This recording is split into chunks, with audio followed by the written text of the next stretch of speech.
Ринат Фәрдиев исемендәге ял паркында үзәкләрне үзеп гармун авазы яңгырый. Зәй элеккеге район башлыгын искә ала. Аның вакытсыз арабыздан китүенә 13 ел тулды. Үзе китсә дә район үсешенә зур өлешен керткән. Зәйне матур төзек шәһәр итү өчен күп тырышлык куйган бу олуг шәхес турында зәйлеләр күңелендә бары уңай хатирәләр, якты хисләр генә яши. Шуннан да эшләгән эшләре, эзләре район территориясында бик нык калган. Ул инде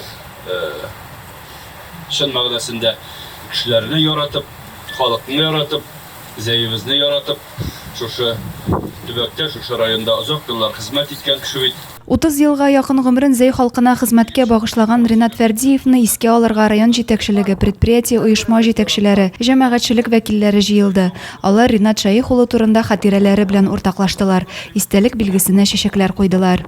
Шын олы йөрәкле кеше иде, ул олысын, зурысын һәр вакытта дагы якын итте. Урамнан типмәгә генә узып китә алмады. Ул хәл белештә һәрберсенеке дә бу тырышлыгын бер вакытта да. Кеше китә, җире кала ди халык. 52 яшендә арабыздан киткән Ринат Фәрдиевнең гомере иң матур җирендә өзелеп, тәмамланмый калган җырга тиң булса да, үзеннән соң ул якты эз, матур хатирәләр калдырды.